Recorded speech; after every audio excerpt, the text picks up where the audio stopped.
Okay, taking my coffee here. Don't you observe maganda ang panahon? Ito yung sinasabi ko, hindi po siya humid. Nakasikat yung araw, blue skies po tayo. No? Yan ang ano ko. Lord, August na, malapit ng Pasko. So, thank you, Jesus. So, yan. Medyo may nag-comment, no? Doon sa GC. May GC po kasi kami na, sabi nila, kami lang daw doon. Sige, ako naman nag-join naman ako. Sabi niya, ayaw kong pumunta ng impyerno, kaya lahat, makinig po kayo mabuti sa statement ni Tita. So, mahal na mahal ko to, parang auntie na namin ito, kasama namin sa work, no? Sabi niya, kasi member siya ng, malungkot mong sabihin mo, kuto siya, no? Kulto siya. Cultic in English. Gusto ko sabihin, Tita, may sasabihin ako sa'yo. Gusto kong biruin nga eh. Ano yun kasiguro niya? Alam niyo po, kulto po kayo. Ano kayong magiging reaction niya, no? Eh di wow. Ito naman pong kulto siya eh. Medyo, kasi I posted dun sa GC yung mga ibang turo ng grace, no? Tapos, nakalagay doon sa turong yun na pag totoong mananampalataya ka na, actually hindi ka nahihingi ng pagsisisi. 1 John 1:9 ang topic.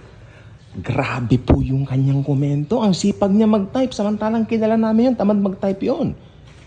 Panay yun sa messenger kung tumatawag sa amin. Pero kanina talagang nag-type siya with matching copy-paste na mga verses sa Bible. Pinaglalagyan niya. Ang tindi niya ngayon.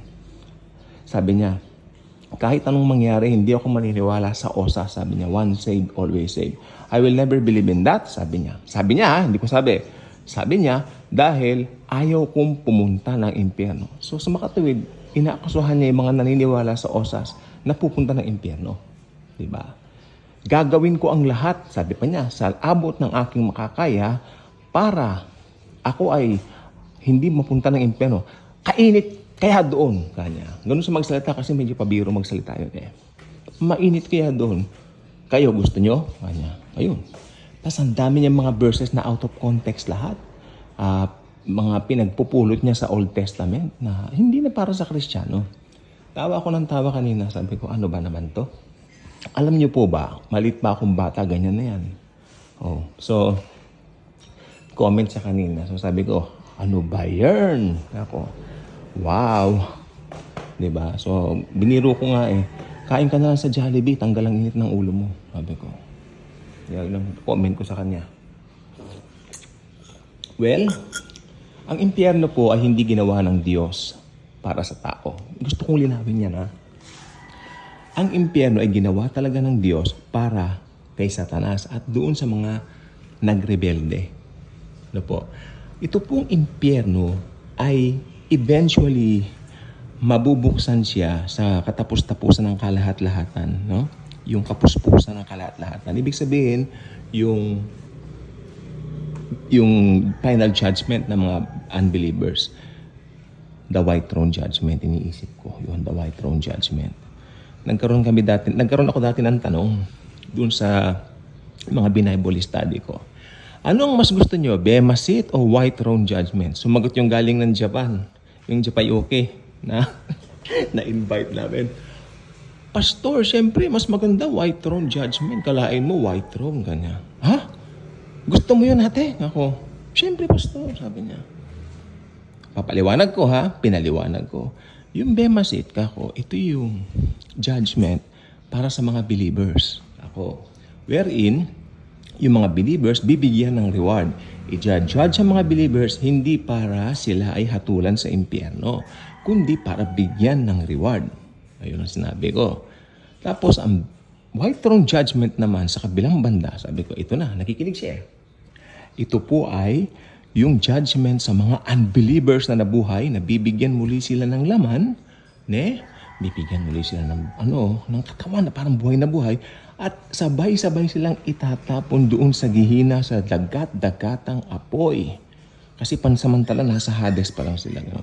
Sa dagat-dagatang apoy itatapon yung mga hinatulang sa white throne judgment. Pastor, hindi na po, sige po, bemasit na po.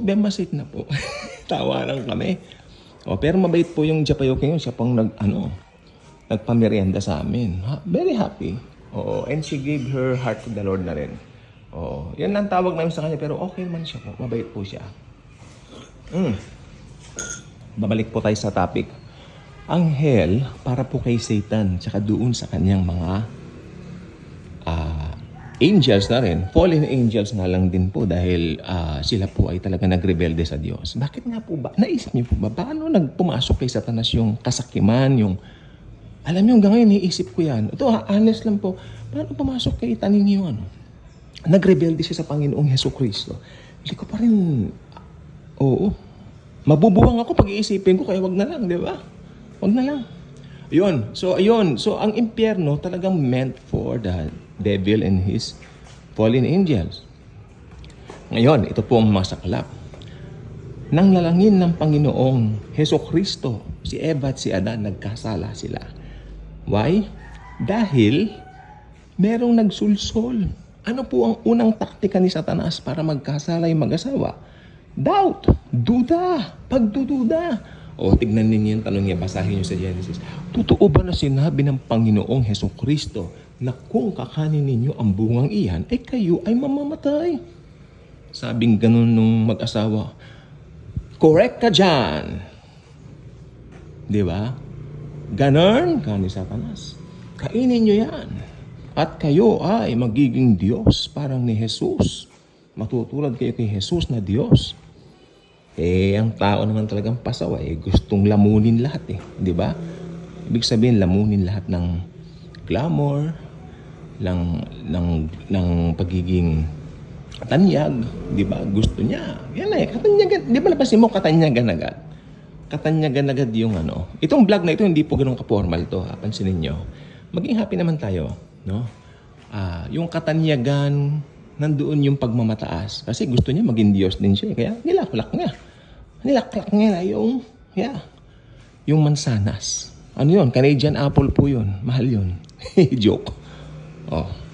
Tapos, pumasok po ang kasalanan. Ano po ang Sabi ng Panginoon kasi, kung kakainin nyo ang mansanas na galing ng Canada, joke lang yan, kayo ay mamamatay. Namatay ba sila agad nung kinain nila yung bunga? Hindi. Di ba? Hindi agad. Nabuhay pa nga si Adan ng 900 years at si Eva nabuhay din ng 800 plus years. Pero, ang problema po dito, namatay pa rin sila. Diba? Pero, delubyo yung journey nila ng ganun katagal dito sa lupa. Ang mga unang ipinanganak nila na bunga ng pagtatalik ng lalaki at babae. Anong pangalan niya? Abel. Diba? Si Cain. Si Cain po ang unang bunga ng pagsisiping o ng pagtatalik ng babae at lalaki. Ano ang labas niya? Kriminal. Criminal 101. Diba? Walang katulad. Unang-una, dinapuan ng inggit sa kapatid niyang sa Abel. Yun, pinukpok niya, sinapok niya. Ewan ko, pinukpok niya ng matigas na bagay. Mostly, ganun daw. Kasi yun lang naman ang pwede niyang gamitin that time. Sa kanilang kapanahunan, di ba? So, ayun po ang nangyari. Talagang nandun po yung sin nature. Makinig po. Ito, pasok na po dun sa comment ni Tita doon sa aming GC. Gagawin daw lahat ni Tita para hindi siya maimpyerno. Check. Tingnan natin. Check nga ba? Sapagkat walang matuwid. Wala kahit isa. Yung malaking problema ni Tita ngayon dito. Sabi niya, gagawin daw niya lahat para hindi siya maimpyerno. Kaya nga, walang matuwid, wala kahit isa. Yung mga taong nagsasabi ng ganyan, they will do all their best para hindi sila maimpyerno because of their fear of hell. Sila po, hindi po nila alam yung gospel, yung tinapos na gawa ng Lord Jesus sa krus ng Kalbaryo. They don't really know that. Kaya sa kanila, para maligtas sila, gagawa sila para pagpalain sila o para maligtas sila. Alam niyo po, ayaw na ayaw din pumunta ng hell, pero pag kinamatayan niya ng ganyang paniwala, makinig po kayo mabuti, pupunta siya ng hell. Dahil hindi niya tinanggap yung nag-iisang kaparaanan para maligtas ang tao. Yun ay ang tinapos na gawa ng Panginoong Hesukristo sa krus ng Kalbaryo. only through Jesus tayo pupunta ng langit. Hindi sa mabubuti nating gawa. Sapagkat ang mga mabuting gawa natin ay parang basahan lang sa kanyang harapan. Yun lang. Bye-bye.